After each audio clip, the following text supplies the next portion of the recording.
夫の出張は嘘だったのです。なんと、夫は出張だと言い、浮気相手と不倫旅行に行っていたのでした。発覚したのは義母のおかげ。そこで嫁子さんは義母と不倫旅行に突撃します。どんな修羅場が待っているのでしょうか。早速見ていきましょう。ぜひ最後までご覧くださいね。離婚した元夫の話を聞いてもらいたい。当時、私は27歳の専業主婦。夫は35歳会社員。私たちの家から義実家は近く、歩いてすぐのところだ。義母はいわゆる息子んで息子のすることなら手放しで信じちゃうタイプの人間だ。ある日のこと、私が買い物に行こうとするとき、義母に声をかけられた。ねえ、息子が旅行に行くみたいなんだけど、あなた何か知らない？夫が旅行に行くなんて私は聞いておらず初耳だった。私は義母に、どうしてそんなことを聞くんですかと尋ねると、こないだあの子が実家に帰ってきて、その時電話で旅行の話をしてたのよ。どうして私には内緒なわけ？私を置いていく気ね。ひどい嫁だわ。そうやって義母は憤慨している。仕方なく義母に、旅行の計画なんてしてませんよ。私も初めて聞きました。と返事する。その時の私は義母が何かを勘違いしていると思っていた。だから、私たち夫婦に旅行の予定がないことを義母に私は何度も説明。しかし、私がいくら言っても義母は聞く耳を持たず。年寄りは邪魔なのね。私だけ置いて二人で旅行に行く気でしょ。嫁子さんだって私のことを邪魔だと思っているのね。私なんかいなくなればいいと考えているんだ。と義母は怒るばかりだ。さらに義母は続けて、私も旅行に行きたいわ。あなたから息子ちゃんに言っておいてね。私だけのけ者なんて許さないんだから。と顔を真っ赤にして怒っている。私、そんな計画なんて知りませんよ。と私は返事。とうとう義母は、この薄情嫁。それだけ言い残すと家に帰っていった。そんなことを義母から言われて私も困ってしまう。どうしたらいいか考えた末、とにかく夫に聞いてみるしかないと私は考えた。だが、今、夫は出張中なのだ。しかし、このままでは、また義母に私が責め立てられてしまう。仕方なく私は夫が仕事が終わった頃に電話をかけてみる。電話に出た夫は、今、俺が出張中なことは分かっているよな。家のことで電話してくるな。と初めから怒っていた。私は、あの義母さんのことなんだけど。と私が返事をすると夫は私が義母といさかいを起こし電話をしてきたと勘違いしたようだ。さらに夫は怒り、嫁姑問題に俺を関わらせないでくれ。お前には俺の母親を敬う気持ちが足りないんじゃないのか。普通、人間というのは年上を敬うものだ。母さんに優しく接しないからいさかいが起こるんだ。俺の母親なんだぞ。それと、仕事中の俺を煩わせないでくれ。うっとうしいんだよ。と夫は怒鳴り散らし電話をぶち切りした。夫は仕事でイライラしてるんだろうか。私も夫にこれ以上連絡したらまた怒られてしまう。そうやってその日、私は義母の伝言を夫に伝えることができなかった。以前は夫の会社でこんなに出張はなかった。最近、急に出張が増えて夫もイライラするのだろう。とこの時の私はそう夫を信じていたのだ。義母と夫の板挟みになり、嫁子さんは悩んでしまいます。そんな時、義母からメールが。息子ちゃんに聞いてくれたかしら。私は旅行に行きたいのよ。息子ちゃんなら連れて行ってくれるはず。恐ろしい嫁だ。孤独な老人は孤独死でもすればいいと思ってるんだろう。私をのけ者にしやがって。どう考えても義母の様子はおかしい。と思い、次の日嫁子さんは義実家に行ってみることに。この後、嫁子さんはとんでもない夫の秘密を知ってしまうこととなるのでした。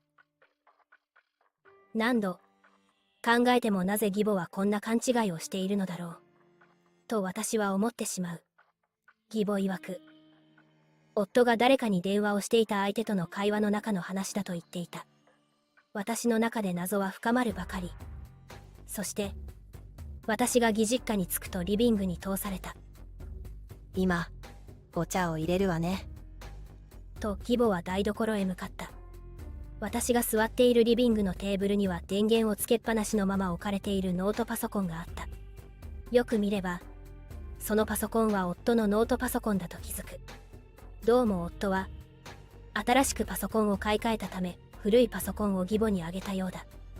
なんとなく私がパソコン画面を見ると、なんとその画面にはみんながよく使っている SNS 投稿サイトが開いていた。そこで私は驚愕する。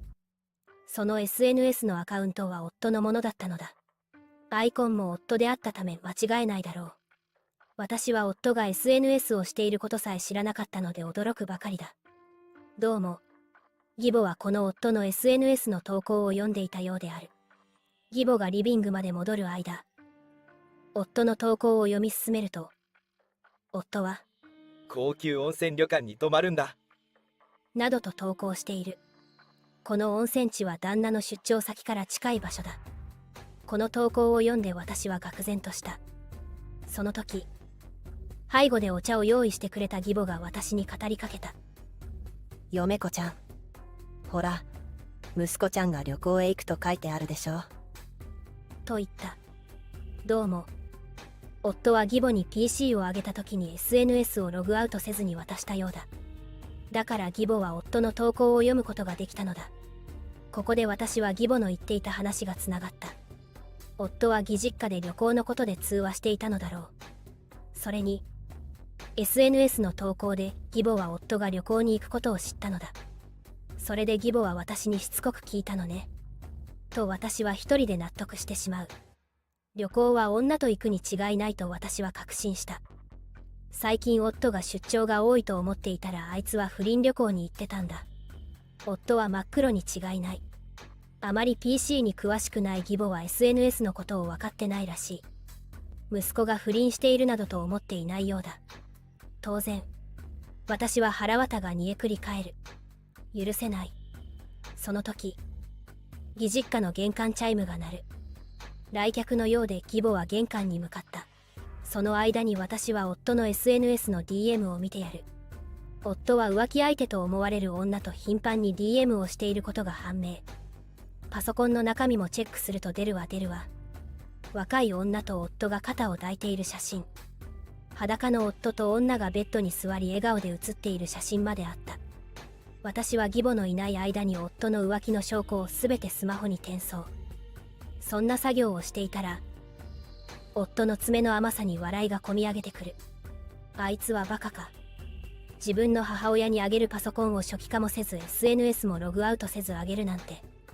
まあ夫がおバカなおかげでこうやって浮気の証拠を得ることができた。私がそうやってニヤニヤしているところへ義母は戻ってきて、嫁子ちゃんと話しかける。私は満面の笑みでこう言った。あ、〇〇旅館ですね。予約しましょう。高級温泉旅館ですね。たまには旅行もいいですね。と返事。何も知らない義母は自分がのけ者にされず旅行に連れて行ってもらえると単純に喜んでいた。しかし真実は、義母と私は不倫現場に乗り込むのだ。何も知らない義母には気の毒だが、自分の息子が悪いんだから仕方がない。私はさっさとホテルの予約をした。そして義母の方を向いて私はこう言った。お金の心配はいりませんよ。私のプレゼントです。それとお母さん、今日私ここに泊まっていいかしら。久しぶりにお母さんとゆっくり話したいの。と義母に頼む。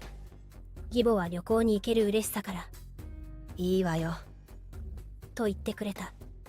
もちろん義母とゆっくり話したいなんて嘘に決まってる。このパソコンの中身を抜くために泊まるんだ。そう心で私は叫びながらも顔は笑顔で、お母さん、今日は私が夕飯を作りますね。おいしいものを2人で食べましょう。と言って買い物に行くふりをし、私は義実家を出た。向かった先は電化製品の量販店。そこで USB メモリーや現場に突撃するための IC レコーダーなどを買い込む。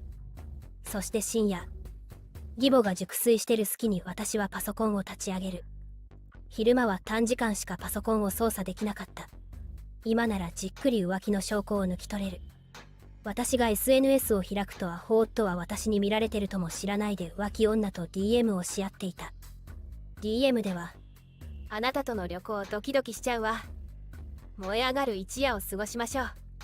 愛してるわ。俺もお前のことを一番に愛してるよ。旅行が楽しみだな。君を寝かさないよ。濃厚な一晩を過ごそう。なんて DM をし合っていた。ウケる。なんて気持ち悪いやつだ。まさか自分の妻に DM を見られてるなんてアホとは思ってもいないようだ。まだ証拠はたくさん残っているだろう。そう思った私の勘は当たる。パソコンの中には浮気女のプロフィール、その女の夫も住所、家族構成、浮気女の夫の勤務先までが入っていた。見たくもないのに浮気女の生まれたままの姿の写メまで入手することができた。浮気相手の女は25歳。夫の会社の派遣社員だそうだ。しかも浮気相手の夫はまるまる物産で働く年収もいいエリート。しかし夜の生活はいまいちらしい。そんな浮気女の裸やプロフィールなんて見たくないし知りたくもないのに私は知ってしまう。これもあれもアホ夫のせいだと思うと頭にくる。私にとっては苦行でしかないパソコン作業を朝までやって情報をすべて抜き取った。あとは当日を待つだけだわ。義母さんと突撃してやる。私は高笑いをした。そしてとうとう不倫旅行当日がやってきます。嫁子さんは義母に現地で夫と落ち合いますからね。と伝えてあります。さあ、義母と不倫旅行突撃ですよ。私たちは2人で新幹線に乗り込む。義母は家族旅行ができると大喜びだ。私の心の中はどす黒くアホ夫への憎悪がうごめいている。これからあんたらは地獄に落ちてもらうわよ。そして私たちはホテルに着いた。私がチェックインの手続きをしていたら義母はその間どこかへ行ってしまう。夫を探しているのだろうか。そう私が考えていると夫から電話が。母さんと会ったんだよ。まさかお前と一緒なのか。どうしてここにいるんだ。夫は電話越しでもわかるくらいむちゃくちゃ慌てている。私はそんな夫に、あんたさ、お母さんにパソコンを渡したよね。その時 SNS はログアウトしたのかしら。そう言ってやると夫は、ああ、と声を上げる。私は高笑いして、私全部知ってるのよ。浮気の証拠も全部あんたのパソコンから抜き取ったわ。もうあんたに逃げ道はないのよ。と吐き捨てるよう言う。慌てふためく夫はお決まりの言葉を吐いた。いや違うんだ。誤解だよ。そうやってごまかそうとする夫に私は笑いを抑えきれない。SNS のログアウトもせずパソコンを母親に渡すなんて。あんたってアホなの。あんた。それに会社はどうしたの。出張じゃないとしたら今日は休みを取ったわけ。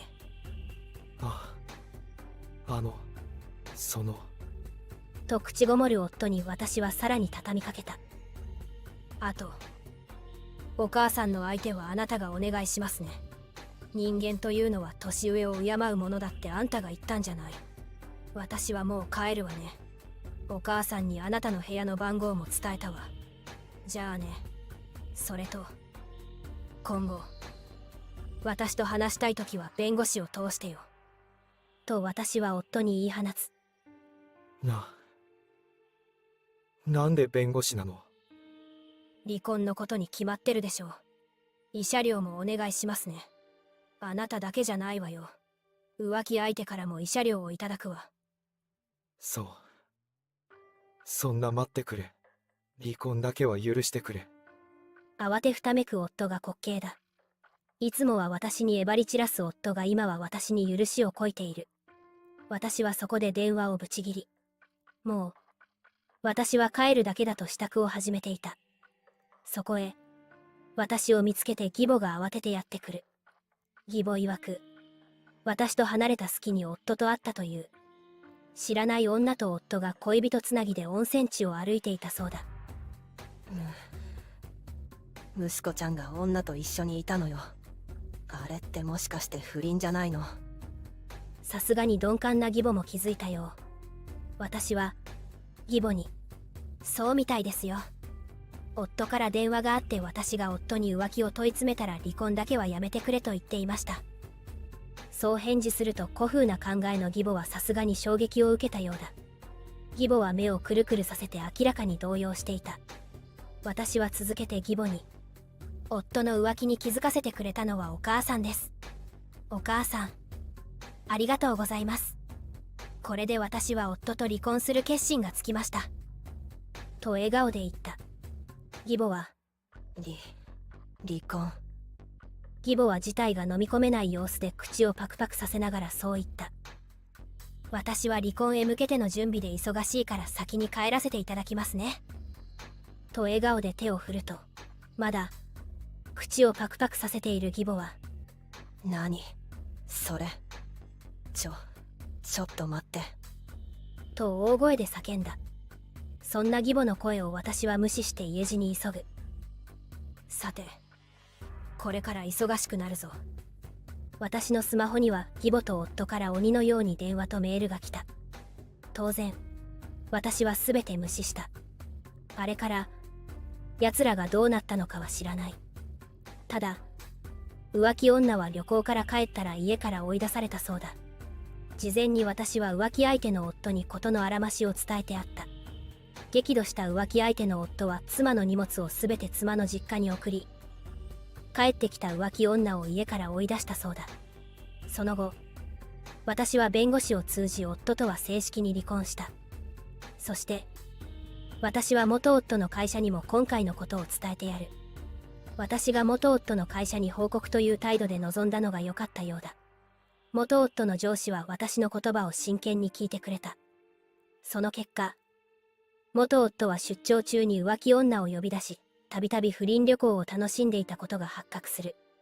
そのことで元夫も浮気女も会社はクビになったようだ。加えて私と浮気女夫からの慰謝料の支払いであいつらの生活は大変だという。そして、金のなくなった元夫は当然若い女から捨てられ惨めな生活を送っているようだ。私といえば、旅先からそのまま実家に帰った。